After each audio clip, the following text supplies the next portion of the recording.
ভালো রাখছে ভাঙ্গি চুরে তো যদ্দূর কমে থাকবো কি করবো কইতে পারিনি কিছু কমে থাকবো যাইয়া কি হরমু খাওয়ার জায়গা নাই একটু পোতার জায়গাও নাই আইসি আপনার পাশে আল্লাহ এইরকম হারে লই গেছে আল্লাহ কইতে পারিনি আল্লাহ কমবে রাখবে খাওয়ার জায়গা নাই এই দেও ইয়া একটু চাল চাল দিয়ে একটু থাকবো সব ভাঙ্গে চুরি সব গেছে বাসা বাড়ি জিরু যা ছিল সব ভাঙ্গে চুরে তছনছ হয়ে গেছে আর এই পাতির যা কিছু চুলো চাটকি কিছু নাই এই রাস্তায় দেখানো চলার মতো কোনো কায়দা নাই এই একটা মিটের এখানে একটা খাম্বা ছিল ভাঙ্গে ঘর পাশাই পড়ছে গাছ ভাঙ্গে ঘর পাশাই পড়ছে এখন দর্শক আসসালামু আলাইকুম। দেশ ও প্রবাস থেকে এই মুহূর্তে যারা আমাদের সঙ্গে সংযুক্ত রয়েছেন সবাইকে স্বাগত জানিয়ে শুরু করছে আজকের আমাদের আরেকটি নতুন ভিডিও। দর্শক আমরা রয়েছি পাথরঘাটা উপজেলার চল্লাঠিমারা একটি এলাকায়, একেবারে উপকূলীয় অঞ্চল, যেখানে নদী পার্শ্ববর্তী রয়েছে পরিবার যারা আছেন তাদের অবস্থা এই। আপনাদের আমি একটু দেখাবো যে আসলে এখানে যারা বসবাসকারীরা রয়েছেন যে আসলে বসবাসকারীদের অবস্থাটা কেমন, সেই অবস্থা আপনাদের কাছে তুলে ধরবো। শেষ পর্যন্ত আমাদের সঙ্গে থাকবেন এবং এই ভিডিওটি বেশি বেশি করে শেয়ার করবেন, যে এই উপকূলীয়বাসী যারা রয়েছেন তাদের অবস্থা অন্তত যেন প্রশাসনের নলেজে যায়, এই জন্য বেশি বেশি করে শেয়ার করবেন। সেই অবস্থাটা আপনারা দেখছেন যে এখানে একটি চলাচলের সড়ক ছিল, চলাচলের যে সড়ক ছিল সেই সড়কের প্রমাণটা হলে এখানে আপনারা দেখছেন যে বিদ্যুতের খুঁটি ছিল, সেই খুঁটিটাও কিন্তু নেই, খুঁটিটাও ভেঙে গেছে। এখানে একটি বড় ধরনের আবাসন ছিল যেখানে মানুষ বসবাস করত, সেই আবাসন হারিয়ে গেছে নদীর গর্ভে। এরপরেও সরকার এই ব্যারিকেডটাকে রক্ষা করার জন্য আপনারা দেখছেন যে বিশাল লম্বা যে বালুর বস্তাগুলো রয়েছে সেই বস্তা দিয়ে এটা রক্ষা করার চেষ্টা চালিয়েছেন।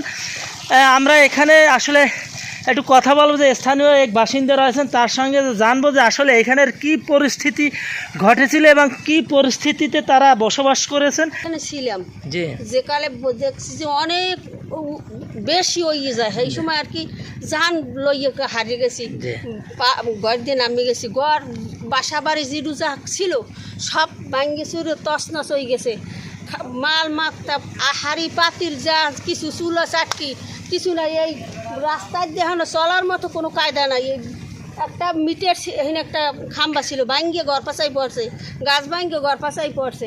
এখন কোনো হারার কোনো কায়দা নাই, এখন এই জান কয়টা আসি খালি বাঁচছে। যে এইখানে তো আপনাদের বসবাসের জন্য ঘর ছিল, বড় ধরনের ঘর ছিল, আবাসন ছিল, ছিল, তা সব ভাঙ্গে গেছে, সব ভাঙ্গে নিয়ে গেছে। আর এই যে ব্যারিকেড দেয়, হ্যাঁ, এই ব্যারিকেডে কোনো কাজ হয় না। একটু যদি বালু দিয়ে যদি এইটা একটু করে দিতে তাহলে কিন্তু আমাদের একটু উপকার হইতো। আর এই বালু দিয়ে থুয়ে যায়, এই বস্তা মস্তা দেয়, বাসিয়া নদীতে সব ভাঙ্গে চুরি লই যায়। এই 2-3 বার আর কি এই বেল অবস্থা হয়েছে। হ্যাঁ দর্শক, আমরা কথা বলছিলাম এখানে স্থানীয় গিয়ে যে কথা জানতে পারলাম যে তাদের বাড়ি ছিল এখানে, চলাচলের সড়ক ছিল এবং বিদ্যুতের খুঁটি ছিল, সেই খুঁটিও ভেঙে গেছে। আপনারা দেখছেন যে সরকার এই বেড়িবাঁধ রক্ষার জন্য যে বালুর বস্তা ব্যবহার করছে সেই বালুর বস্তাও কিন্তু খৈরিয়ে নিয়ে গেছে। আপনি দেখবেন এই নদী মনে হচ্ছে যেন কিছুই জানে না, চুপচাপ, এই নদীর ভিতরে কিছুই ঘটেনি এমনটা মনে হয়, এতটা নীরব এখন। সেই নদীর রূপ যেদিন রেমাল এখান থেকে আঘাত হেনেছিল, তখন যদি এই নদীর রূপটা কেউ যদি দেখতো তাহলে তার হৃদয় কেঁপে যেত। দর্শক, আমি এই যেখান থেকে হাঁটছি এখানে একটি চলাচলের রাস্তা ছিল, এখান থেকে গাড়ি চলতো, মানুষ চলতো, এখানে ঘরবাড়ি ছিল, ভয়ঙ্কর রেমাল কেড়ে নিয়েছে সব। আমি যে রাস্তা দিয়ে হাঁটবো সেই রাস্তার 90% অংশ যে নদীর মধ্যে হারিয়ে গেছে।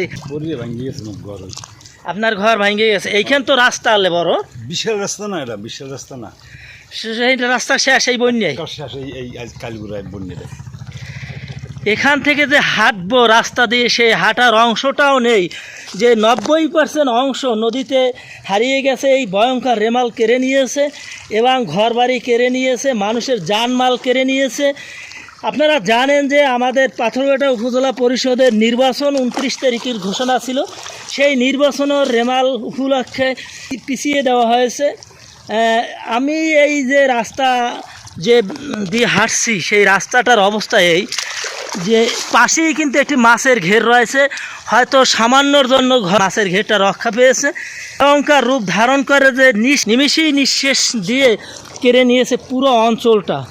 যে এখানে যারা বসবাসকারী লোকজন রয়েছে তাদের সঙ্গে কথা বলার মতো বা তাদের কাছে যে জিজ্ঞেস করব বা সান্ত্বনা দেব, এমন ভাষাও আমার কাছে নেই যে তাদের কি দিয়ে সান্ত্বনা দেব। আসলে সান্ত্বনা দিলে কি তার ঘরবাড়ি ফিরে আসবে? সান্ত্বনা দিলে কি তার সম্পদ ফিরে আসবে? সান্ত্বনা দিলে কি তিনি তার সব কিছু ফিরে পাবেন? আসলে নাই। আপনি দেখেন যে বিদ্যুতের খুঁটির হয়তো যখন এই বিদ্যুতের খুঁটিটি রাস্তার পশ্চিম পাশে ছিল, পূর্ব পাশটা দিয়ে চলাচলের পথ ছিল, সেই পুরো রাস্তাটাই কেড়ে নিয়েছে এবং নদীর গর্ভে হারিয়ে গেছে এই ভয়ঙ্কর রেমাল নামক ঘূর্ণিঝড়।